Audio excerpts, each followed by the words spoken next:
नमस्कार, स्वागत है आपका इस खास कार्यक्रम में। मैं हूं आपके साथ अभिषेक भट्टाचार्य। ईवीएम को लेकर एक बार फिर से बहस छिड़ी है। समाजवादी पार्टी के कार्यालय के बाहर ईवीएम हटाओ बैलेट लाओ जैसे नारों वाले पोस्टर्स होर्डिंग्स लगाए गए। अखिलेश यादव ने सोशल मीडिया पर पोस्ट करके ईवीएम की विश्वसनीयता पर सवाल उठाए और उसे लोकतंत्र के लिए खतरा बताया। वैसे समय समय पर तमाम दूसरे दलों के नेता भी ईवीएम को लेकर सवाल उठा चुके हैं। इसमें बीजेपी भी शामिल है। मायावती से लेकर सुब्रमण्य स्वामी जैसे तमाम नेता, चाहे वो अरविंद केजरीवाल ही क्यों ना हो, ईवीएम पर सवाल उठाते रहे। लेकिन सवाल ये कि ईवीएम का मुद्दा विपक्षी दल अक्सर चुनाव हारने के बाद ही क्यों उठाता है, और बीजेपी को ईवीएम की क्रेडिबिलिटी पर आखिर क्यों इतना ज्यादा विश्वास है। आज के मॉडर्न जमाने में अमेरिका और जर्मनी जैसे टेक सेवी देश पुराने बैलेट पेपर से क्यों चुनाव करा रहे हैं, और क्यों जब भी यह मुद्दा उठता है इस पर हार जीत की राजनीति शुरू हो जाती है। इन तमाम मुद्दों को लेकर चर्चा करेंगे, लेकिन उससे पहले बयान। ईवीएम पर पूरा देश सवाल कर रहा है क्योंकि पिछले राज्यों के चुनाव परिणाम जो आए उसमें जमीनी हकीकत अलग थी, जनता कुछ अलग कह रही थी, और उसके बाद ईवीएम में जो परिणाम आ रहे हैं वो कुछ अलग है। जनता को अब ये लग रहा है कि वो सिर्फ ईवीएम को वोट दे रही है, ईवीएम किसे वोट दे रहा है ये पता नहीं चल रहा है। तो लोकतंत्र में पारदर्शिता बढ़े, पारदर्शिता बनी रहे, क्योंकि भारत का लोकतंत्र प्रथम है। लोकतंत्र में लोगों का विश्वास बनाए रखना हमारी जिम्मेदारी है, इसलिए ईवीएम को हटाया जाना चाहिए। ईवीएम की वजह से लोगों के मन में कहीं न कहीं अविश्वास पैदा हो रहा है जो देश के लोकतंत्र के हित में नहीं है। और भारतीय जनता पार्टी इतनी ईवीएम की वकालत क्यों कर रही है? 2012 में तो ईवीएम का विरोध कर रहे थे, किताब लिखी थी भाजपा के नेता जीवीएल नरसिम्हा राव ने, प्रस्तावना लिखी थी आडवाणी जी ने। आज अगर ईवीएम पे भरोसा फिर से उठ गया है तो ईवीएम को हटाया जाना चाहिए। ईवीएम को लेकर जो बैनर लगाया गया है, सवाल ये नहीं है कि ईवीएम खराब है या ईवीएम में दोष है। सवाल यह है कि जर्मनी जैसा देश जो टेक्नोलॉजी में और हर चीज़ में आगे है, वो अपने यहाँ क्यों इसका इस्तेमाल नहीं कर रहा है। ये सोचने की चीज़ है। अमेरिका जैसे इतना बड़ा देश जिसने ईवीएम को बैन कर रखा है, नीदरलैंड जैसा देश जो ईवीएम पर बैन कर रखा है, इंग्लैंड फ्रांस में तो इसका इस्तेमाल ही नहीं किया है। तो भारत जैसे इतने बड़े देश में इसका इस्तेमाल क्यों हो रहा है? सोचने वाली बात है। ये एक तरीके से विश्वास की बात है। लोकतंत्र में जनता जो है मालिक होती है, और जनता जब अपना मत देती है तो उस पर उसका विश्वास होना चाहिए। तो इसलिए विश्वसनीयता का जो है के कारण ईवीएम पर भरोसा नहीं है। सबसे बड़ी बात यही है, और इसी का विरोध विपक्ष के लोग कर रहे हैं। इसीलिए हमने जो है इसके पहले भी हम लोगों ने विरोध किया है, समाजवादी पार्टी ने विरोध किया है। इस बार भी हम लोग इलेक्शन कमीशन से ये मांग करते हैं कि ईवीएम को बैन किया जाए और बैलेट का जो है इस्तेमाल किया जाए, जैसे नगर निकाय के चुनाव में इस बार हुआ है। विपक्ष अपनी जातिवादी मजहबी रणनीति को छोड़ने को तैयार नहीं है, परिणामों से सबक सीखने को तैयार नहीं है, परिणामों की समीक्षा करने को तैयार नहीं है कि परिणाम से पहले परिश्रम क्यों नहीं किया, क्यों जाति और मजहब के सहारे बैठे रहे। जब परिणाम में पराजय हाथ आती है तो किसी न किसी पर ठीकरा फोड़ना है। तो निर्जीव ईवीएम ही सही, ईवीएम अपना बचाव नहीं कर सकती है, तो इसलिए ईवीएम पर ठीकरा फोड़ने का प्रयास कर रहे हैं। सच ये है कि विपक्ष जनता से पूरी तरह से कटा हुआ है और इसीलिए अपनी पराजय से सबक लेने की बजाय ईवीएम पर ठीकरा फोड़ रहा है। लेकिन ये खिसियाया विपक्ष ईवीएम नोचने से काम नहीं चलेगा। आपको जनता के साथ, उनकी संवेदनाओं के साथ, उनके मुद्दों के साथ जुड़ना पड़ेगा। चलिए, ईवीएम के मामले में कितनी राजनीति और कितनी सच्चाई, यही समझने की कोशिश करेंगे। आज हमारे साथ इस चर्चा में जुड़ रहे हैं कांग्रेस से कुंवर सिंह निषाद, हमारे साथ बीजेपी से जुड़ रही हैं अनीता अग्रवाल, हमारे साथ अशोक तिवारी जुड़े समाजवादी पार्टी से, सुजीत कुमार सिंह हमारे साथ वरिष्ठ पत्रकार जुड़ रहे हैं। आप सभी का बहुत बहुत स्वागत। सबसे पहले मैं समाजवादी पार्टी के पास ही आना चाहूँगा। अशोक जी, ईवीएम को लेकर सिर्फ आप नहीं, मायावती ने भी मुद्दा उठाया था, इससे पहले अरविंद केजरीवाल से लेकर तमाम राजनीतिक दल ये मुद्दा उठाते रहे हैं ईवीएम को लेकर। लेकिन अक्सर यही सवाल पूछा जाता है कि जब चुनाव हो जाते हैं या कुछ नतीजे आ जाते हैं तभी क्यों इसे मुद्दा बनाया जाता है, ये सवाल है। देखिए, चुनाव हो जाना है, नतीजे आना, वो अपना एक अलग विषय है। सबसे बड़ा चुनाव लोकतंत्र का 2024 में होने जा रहा है, और इसमें जगह जगह पर चाय की दुकानों से लेकर के नुक्कड़ों पर आम जनता को ये चर्चा करते आराम से देखा जा सकता है कि ईवीएम से हम मतदान करते हैं, लेकिन एक खास तरीके से जो है ये रिजल्ट आते हैं, और जो है ईवीएम जो भी कुछ है उनको विश्वास नहीं है कि हमारा मत कहाँ जाता है, इस पे जनता कन्फर्म नहीं है। और हमें चाहिए कि हम जो हमारा मतपत्र था, मतपत्र से जो मतदान हो, बैलेट से मतदान होते थे, उस पर जाने में हमें दिक्कत। आखिर जो लोकतंत्र है उसकी रक्षा करना, वो लोकतंत्र मजबूत हो, इसमें मान लीजिए कुछ समय ज्यादा भी लगता है मतगणना में, या कुछ पैसा भी ज्यादा खर्च हो जाए, हम मानते हैं, लेकिन लोकतंत्र से बड़ा क्या है देश के अंदर। नहीं, सही बात है आपने जो बात कही अशोक जी, ठीक है, सही है, चुनाव के लिए ट्रांसपेरेंसी होना जरूरी है, लेकिन दफ्तर के बाहर होर्डिंग लगाने से क्या होगा? अगर आपको आपत्ति है ईवीएम से, तो आप अपने जितने भी दूसरे वो संगठन जो कि ईवीएम के विरोध में खड़े हैं उनको साथ लीजिए। इंडिया गठबंधन में बहुत सारे दल हैं जो विरोध करते हैं। बसपा भले ही आपके विचार ना मिलते हो, लेकिन चलिए ईवीएम के मामले में आप दोनों ही दलों के विचार मिलते हैं, तो सारे दल मिलकर जाके प्रधानमंत्री के सामने प्रस्ताव क्यों नहीं रखते? समाजवादी पार्टी ने एक बहुत ही पोलाइट तरीके से अपनी बात रखी है, और मैं समझता हूं अगर नैतिकता बची हुई है भाजपा में भी, तो वो इस पर जो है आगे आकर के भाजपा, और वो भी शामिल हो जाएगी इस चीज में, और वो भी कहेगी कि हाँ हमें कोई दिक्कत नहीं, क्योंकि हमको अगर शंका हो रहा है कहीं पर, तो शंका के आधार पर तो कोई चीज अच्छी नहीं होती है। जनता का मन अगर ट्रांसपेरेंट समझता है किसी भी मतदान को, तो वही सबसे अच्छा है। आखिर दिक्कत क्या है? हम अगर बैलेट से चुनाव कराते हैं तो समस्या क्या है? ईवीएम से भाजपा को इतना प्रेम क्यों है? जबकि भाजपा के ही बड़े नेताओं ने जो है इस पर पहले अविश्वास अपना जो है रखा था। आज भाजपा को इतना प्रेम क्यों हो गया है ईवीएम? और सबसे बड़ी बात यह, जो सबसे महत्वपूर्ण बात है, ये तकनीकी यंत्र है, ये तकनीकी यंत्र टेक्नोलॉजी का एक बनाया हुआ है। ये खराब भी हो सकता है, इसको जो है फ्रैक्चर भी किया जा सकता है। कोई जरूरी नहीं कि उसको सिद्ध कर दिया जाए तभी माना जाए। इस पर अगर अविश्वास है जनता को अधिकार है अपना मत जो है मतपत्र के जरिए देने का, ये अधिकार है, हमारा ये स्वाभाविक तरीका रहा है। पूरे विश्व अशोक जी, आपने कहा मशीन खराब हो सकती है, तो ईवीएम अकेले नहीं सर, कोई सी भी मशीन खराब हो सकती है। घर में रखी मिक्सी भी खराब हो सकती है, हर दिन घर में चलने वाला पंखा भी खराब हो सकता है। इसका मतलब ये थोड़ी कि आप पंखा उठा के बाहर फेंक देंगे।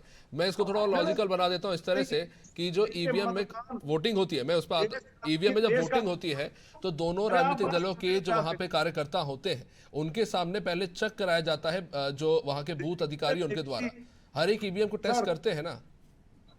अरे आप मेरी बात सुनिए सर, मिक्सी और पंखा का तुलना आप ईवीएम मशीन से या लोकतंत्र से नहीं कर सकते हो। You call it a machine, so I'm comparing it with the machine. It is as simple as that. मेरा कहने का मतलब है मतदान करना जो अधिकार है हमारा, वो लोकतंत्र का सबसे बड़ी पूजा है, और उसमें हमें अधिकार है कि हम ट्रांसपेरेंट तरीके से, स्वच्छ तरीके से मतपेटी के द्वारा, मतपत्र के द्वारा अपना मतदान करें। चलिए ठीक है, जवाब ले लेते हैं बीजेपी से। बीजेपी को इतना प्यार क्यों है ईवीएम से, इतना भरोसा क्यों? यूपीए की सरकार में तो आपको इसी ईवीएम में खोट नजर आती थी अनीता जी, अब आज बीजेपी को इतना कॉन्फिडेंस क्यों है ईवीएम पे? अशोक जी आपने सवाल पूछा है, जवाब भी ले लीजिए। अनीता जी। देखिए, सबसे बड़ी बात यह है कि इनको जब भी हारते हैं तो इनका एक ही काम है ईवीएम पे ठीकरा ठोकना। ये नहीं देखते हैं कि हमने क्या किया क्या नहीं किया। हम पहले ही कहते थे, अच्छा बताओ तेलंगाना में भी तो आप जीते हैं, हमने तो नहीं कहा पंजाब आप जीते कि नहीं, इसी मैं भी तो यही बोल रहा हूँ कि तेलंगाना में वो जीते, हिमाचल में वो जीते, तो बीजेपी से हार जीत का मुद्दा क्यों बना रही है? आप बोल रहे थे, हमने सुना ना। अशोक जी एक मिनट, आपके पास वापस आऊंगा। अनिता जी आप बोलिए। दुनिया जो है टेक्नोलॉजी में आगे बढ़ रही है और ये टेक्नोलॉजी को डिनाई कर रहे हैं। अरे आप एक बात नहीं, जो अशोक जी आपको जो कहना था आपने कह लिया है, अभी जब मैं वापस आऊंगा तब आप बोलिए। बैलेट पेपर में आप अशोक जी आपने अपना पक्ष रख दिया है, उस पर आज कम से कम बचे हुए हैं और आप उसको लगे हुए हैं कि फिर से आप बोलते हैं कि आप गुंडा तत्व है, गुंडा तत्व यही चाहिए। आप लोग दोनों एक साथ बोलेंगे, कुछ समझ में नहीं आ रहा है। चाहिए उनको लिए आप दोनों एक साथ बोल रहे हैं, कुछ समझ में नहीं आ रहा है, कोई एक जन बोलिए। उनको इससे कोई नहीं, वो तो कहते हैं कि चुनाव हो रहा है, आप उस पे ध्यान दीजिए ना। इनका एक भी कार्यकर्ता जमीन पे नजर नहीं आता, लोगों के बीच में नजर नहीं आता, लेकिन इनको सिर्फ अनीता जी नहीं जाना। नेता ये अपने देखिए, एक परिवारवाद को सीधा चलाए सीधा जा रहे हैं। ठीक है अशोक जी, एक मिनट अनीता जी, ठीक है, उसके बाद इनको दिक्कत ये हो वो रही है उनकी कि पार्टी की भैया जो खामियां EVM है वो तो है। अरे भाई आप अपने पे देखो, अपने पे झांक के देखो कि आप करते क्या हो, आपके कर्म क्या है, आप कैसे जनता के साथ जुड़े हो। आज कम से कम विकास की गंगा बह रही है, विकास आगे बह रहा है। देश की जनता जो है उसको भरोसा है मोदी जी पे, मोदी जी पे भरोसा है। और आज ईवीएम को चलिए ठीक है, मुद्दा ईवीएम का है, आप लोग एक दूसरे की खींचतान में लग गए। ठीक है अशोक जी, आपने अपनी बात रख ली है। समाजवादी मैं पार्टी की सरकार तब क्या ईवीएम नहीं होता था? जब कांग्रेस के समय ईवीएम नहीं था क्या? आज बीजेपी के समय बीजेपी ने ईवीएम को खड़ा किया क्या? ईवीएम में ईवीएम कौन लेकर आया? ईवीएम सबसे पहले किसकी? जी आपने सवाल उठाया कि जो कांग्रेस है उनके ज़मीनी कार्यकर्ता या समाजवादी पार्टी के कार्यकर्ता ज़मीनी स्तर पर सक्षम नहीं है, इसलिए ये हालात है। लेकिन बात हो रही है ईवीएम को लेकर, अगर विपक्षी दल इतने सारे सवाल उठा रहे हैं तो कहीं ना कहीं एक जवाबदारी बनती है बीजेपी की भी, इस पर बैठ के बातचीत कर ले और मसला सुलझा ले। कांग्रेस की सरकार थी, यूपी की सरकार थी सबकी, तभी तो ईवीएम हुआ था। और ईवीएम हम तो लेके आए नहीं, आज ईवीएम से हो रहा है तो इनको बड़ी दिक्कत आ रही है। दिक्कत क्या है? टेक्नोलॉजी इतनी आगे बढ़ी है, टेक्नोलॉजी का विरोध कर रहे हैं। इन्होंने हमेशा हर चीज का विरोध किया, चाहे सैनिकों का विरोध किया और डॉक्टर का विरोध किया, कोरोना काल में। अब इनको ईवीएम पे ठीकरा पहुंचना। अरे भाई पहले आप इनका एक भी कार्यकर्ता हमें जमीन पे नजर नहीं आता है। ये लोग कहते हैं भारतीय जनता पार्टी 24 आवर्स 365 दिन चुनावी मुद्रा में रहती है। अरे रहती है तो आप भी कुछ सीख लो ना उनसे। आप नहीं, लेकिन अनीता जी अगर आप कह रहे हैं कि दुनिया की इतनी सारी एडवांस कंपनी, एडवांस देश जो है टेक्नोलॉजी का इस्तेमाल कर रहे हैं, अनीता जी भारतीय जनता पार्टी को रोको, मोदी जी को रोको, बस। नहीं ठीक है, आप कह रहे हैं कि दुनिया भर के टेक्नोलॉजी वाले देश ईवीएम का इस्तेमाल कर रहे हैं, तो ऐसा ये सच नहीं है। इन्होंने हमेशा जो है सांप्रदायिकता को बढ़ावा दिया। अनीता जी आप मुद्दे पे आ जाइए, ईवीएम की बात हो रही है, आप सांप्रदायिकता पे कहाँ जा रहे हैं? इन्होंने हमेशा जनता का जानती नहीं है, जनता ने इनकी सरकार नहीं देखी क्या, कैसे चलाई है इन्होंने? तो जब यूपीए की सरकार थी, जिस सरकार की आप आलोचना कर रहे हैं, तब आपने भी विरोध किया है ईवीएम का? जी नहीं, विरोध तो तब आप हार के डर से विरोध कर रहे थे?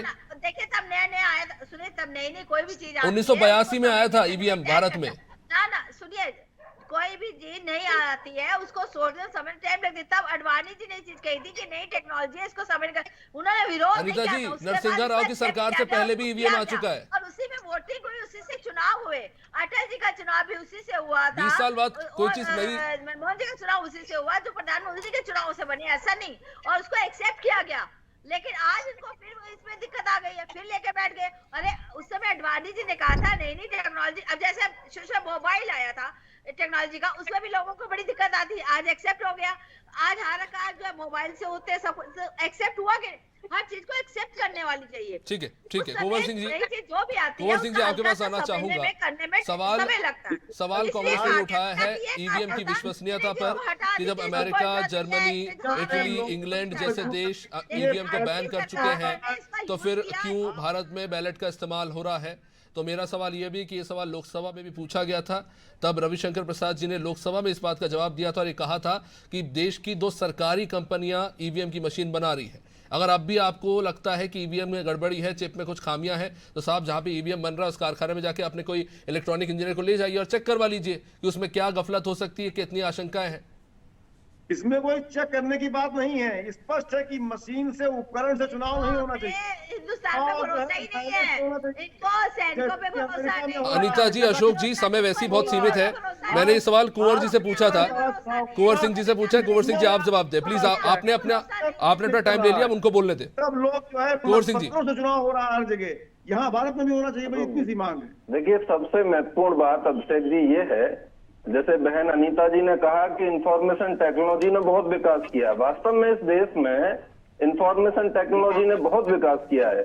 उदाहरण के तौर पे मैं बताना चाहूंगा, हमारी गाड़ियों में एक फास्टैग कार्ड लगा होता है, उसमें एक मामूली सी चिप होती है, ना उसमें कोई बैटरी होता है, ना उसमें कोई तार होता है, ना उसमें वो कहीं इंटरनेट से कनेक्ट होता है। लेकिन फास्टैग कार्ड, अनीता जी शांत रहिए, आपके मोदी जी ने बहुत टेक्नोलॉजी बढ़ाई है। वो नाली से गैस बना सकते हैं तो ईवीएम में कुछ भी कर सकते हैं। अरे नाली से गैस बनाने वाले साइंटिस्ट वाली पार्टी के आप प्रवक्ता हैं कुंवर जी, और मैं आप आपके मुद्दे पर पार्टी रहिए। के नेताओं की तारीफ कर रहा हूँ, तो आप जरा सुनिए धैर्य से। अरे आप ही की सरकार की तारीफ हो रही थी अनिता जी, सुन तो अरे लीजिए। आपका नाली छाप नेता जो नाली से गैस बनाता है तो वो कुछ भी कर सकता है। अरे भाई सुनिए ना, अरे नाली से गैस बनाने वाली पार्टी के नेता के प्रवक्ता, आप जरा सुनेंगे क्या मेरी बात को? अरे जुमलेबाज पार्टी के नेता अनिता जी, अनिता जी आपने अपना समय ले लिया, उनको सुन लीजिए। यहाँ पे चीखने का कंपटीशन नहीं चल रहा। बात को सुनेंगे क्या मेरी बात को? अरे घोटालेबाज, अडानी के नौकर। चलिए ठीक है, मैं सुजीत कुमार जी के पास आना चाहूंगा। लगता है आप लोग चर्चा से ज्यादा लड़ाई का मन बना के आए हैं। सुजीत कुमार जी, मैं आपके पास। अडानी का नौकर, अडानी के नौकर सुनने के मूड में है या नहीं है? अरे आप अपने आप को सुनने के मूड में है, अपने नेता सुनने के मूड में है। अरे कब तक हम लोग शांति से करोगे, कब तक गुलामी करोगे अडानी सुजीत जी, सवाल आपसे है और ये बहुत सीधा सवाल है, मैं बिल्कुल भी इधर उधर नहीं भटकूंगा। सवाल वाकई ईवीएम का है क्या? क्योंकि सच्चाई तो ये है, ईवीएम को भले ही, क्योंकि ये प्रमाणित हो चुका है कि इसे ना वाईफाई से एक्सेस किया जा सकता है ना ब्लूटूथ से एक्सेस किया जाता है, लेकिन इसे मैनुअली एक्सेस किया जा सकता है। तो सवाल क्या वाकई ईवीएम पर है या भ्रष्ट प्रशासनिक तंत्र पर, जिसको लेकर हमेशा विपक्ष को डर रहता है कि कहीं ना कहीं सरकार इसको नियंत्रण करने की, जो भी मौजूदा सरकार हो, किसी एक का नाम नहीं लूंगा मैं, जो भी मौजूदा सरकार है वो कहीं ना कहीं प्रशासनिक तंत्र का गलत इस्तेमाल करेगी और ईवीएम को एक्सेस मैनुअली एक्सेस कर उसमें गफलत कर सकती है। क्योंकि शायद बैलेट पेपर की यही सबसे अच्छी यूएसपी भी है और खामी भी, कि इसमें जो काम होता है वो बहुत धीमा होता है और गड़बड़ी करने के लिए भी बहुत समय चाहिए। देखिए, ये लोकतंत्र है और लोकतंत्र में विरोध के लिए कोई ना कोई मुद्दा चाहिए होता है। तो आज के समय में ये मुद्दा इलेक्ट्रॉनिक वोटिंग मशीन का है। ऐसा नहीं है कि विश्व में और कहीं प्रयोग नहीं हो रहा। विश्व में भारत सहित 11 देशों में ईवीएम का प्रयोग आज भी हो रहा है। ये सही है कि फ्रांस में, इंग्लैंड में और संयुक्त राज्य अमेरिका में इसका प्रयोग नहीं हो रहा है, लेकिन संयुक्त राज्य अमेरिका, इंग्लैंड और फ्रांस की जो जनसंख्या है या जो वोटरों की संख्या है वो भारत की तुलना में बहुत कम है। 35 करोड़ लोग कुल अमेरिका के निवासी हैं। वहां मैक्सिमम 60% भी अगर हम वोट मान लें तो ज्यादा से ज्यादा पूरे देश में, अमेरिका में 17-18 सुजीत करोड़ वोट होंगे। जी, ये तर्क सही नहीं बैठता। उसके कारण है कि अगर आप कह रहे हैं उनकी आबादी कम है तो उनके पास प्रशासनिक तंत्र भी उतने ही कम है। ऐसा तो नहीं कि बस प्रशासनिक तंत्र भारत के ही बराबर है, तो वहां पे सरकारी कर्मचारी भी उतने ही हैं, चीजें भी उतनी ही हैं उसी आबादी के हिसाब से। अभी मैं सुन रहा था यही बात हो रही थी कि भारतीय जनता पार्टी ने भी 1999 में जब पहली बार ईवीएम लागू हुआ तो भारतीय जनता पार्टी ने भी विरोध किया था। अभी आप ही के चैनल पर कोई बोल रहा था, चाहे वो भारतीय जनता पार्टी बोल रही हो या कांग्रेस बोल रही हो या समाजवादी पार्टी बोल रही हो, प्रमाणित आज तक यह कोई नहीं कर पाया कि ईवीएम में खराबी कहाँ है। चुनाव हारने के बाद जब जनमन नहीं है किसी दिशा में, तो फिर ये कहना कि ईवीएम में साहब जो है गड़बड़ी हो रही है, मेरे ख्याल से ये उपयोगी बात नहीं है और इस बात की कोई प्रमाणिकता नहीं है। मैं सुजीत जी इसमें एक बहुत इंपॉर्टेंट पॉइंट ऐड करना चाहूंगा, क्योंकि इस वक्त सदन में एक चर्चा, अशोक जी मैं आपके पास ही आऊंगा, इसके बाद एक इंपॉर्टेंट पॉइंट ऐड करना चाहूंगा। सदन में इस वक्त जो मुख्य चुनाव आयुक्त नियुक्ति को लेकर किस तरह से पूरी संरचना होगी, इसको लेकर बहस हो रही है। इसी बीच अभी जो फैसला आया था मुख्य चुनाव आयुक्त को लेकर सुप्रीम कोर्ट का, उसमें यह कहा गया था कि चुनाव की प्रक्रिया पारदर्शी होनी चाहिए और ना सिर्फ पारदर्शी होनी चाहिए बल्कि जनता को भी ये पारदर्शी लगनी चाहिए, यानी कि धारणा होनी चाहिए कि जो भी चीजें हो रही हैं वो पारदर्शी और विश्वसनीय है। लेकिन अगर हम कहें कि इतने सारे दल जो है सवाल उठा रहे हैं किसी चीज को लेकर, उसकी विश्वसनीयता पर, तो क्या हमको इसको लेकर एक सार्थक चर्चा नहीं करना चाहिए, एक सार्थक कदम की ओर नहीं बढ़ना चाहिए, सिर्फ मान लेना चाहिए कि मशीन सही है?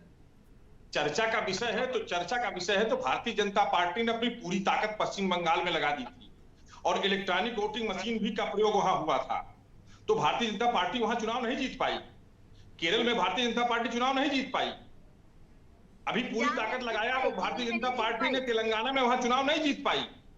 तो देखें, जनमन जहां है, सब जगह होता है, जनमन जहां है वोट वहीं पड़ रहे हैं। जिसके पक्ष में पड़ रहे हैं वो खुश है, जिसके पक्ष में नहीं पड़ रहे वो नाखुश है। ये स्वीकारता स्थिति नहीं होती कि ईवीएम में अगर कोई गड़बड़ी है तो विभिन्न, ठीक है अशोक जी, समय बहुत सीमित है, 1 मिनट आपका जवाब। गड़बड़ी करने वाला कोई व्यक्ति ऐसा भी होगा जो उसमें गड़बड़ी करता होगा तो आप तो आज 1999 से लेकर 2023 लगभग 25 साल हो गए, तो कहीं ना कहीं से इसकी गड़बड़ी सामने आ गई होती। ठीक है समय सीमित है, 30 सेकंड जवाब जी। जी, आपने जो भी बात कही थी सर कि जो है मैन्युअली इसमें जो है फ्रैक्चर किया जा सकता है, बिल्कुल सही कही थी आपने। ये जो प्रशासन है, जो गवर्नमेंट होती है, उसका काफी प्रभाव रहता है, किसी प्रदेश का हो, देश का हो, जो भी जैसा होता है। तो जहां पर ताकतवर होता है विपक्ष, वहां पर थोड़ा सा कम कर पाती है, जो है मतलब वहां पर तंत्र अलग होता है। कि जहां पर शंका आ गया इसको किया है, इस चीज को हटा देना चाहिए। और आज कितना भी बात समय लगेगा, पैसा लगेगा, देश का पैसा है, देश का है। भाजपा के लोगों को आदत है हर जगह पर चलिए ठीक है, बहुत बहुत शुक्रिया आप सभी प्रदूषण मेहमानों का। आप समय इजाजत नहीं देते इस चर्चा को आगे बढ़ाने के लिए। बहुत बहुत शुक्रिया आप सभी का इस चर्चा में जुड़ने के लिए। तो ईवीएम को लेकर आज नहीं हमेशा से चर्चा होती रही है, चुनाव से पहले भी, चुनाव के नतीजे आने के बाद भी, और हर बार ये बहस इसी बीच आके रह जाती है कि देखिए जीतने वाला कहता है कि ईवीएम सही था और हारने वाला जो है वो ईवीएम को लेकर ठीकरा फोड़ रहा है ताकि अपनी खामियों को छुपा सके। लेकिन ईवीएम की सच्चाई क्या है? क्या इसको लेकर जनता के बीच में वैसी ही विश्वसनीयता है जब इसे लाया गया था? क्या जो दूसरे देश जिन्होंने इसको बैन किया उसके पीछे कोई महत्वपूर्ण कारण था जिस पर भारत को भी गौर करने की जरूरत है, या फिर ये सिर्फ राजनीति का एक मुद्दा है? इन तमाम सवालों के साथ इस कार्यक्रम को यहीं पर देंगे विराम। आप देखते रहिए अनादि टीवी। नमस्कार।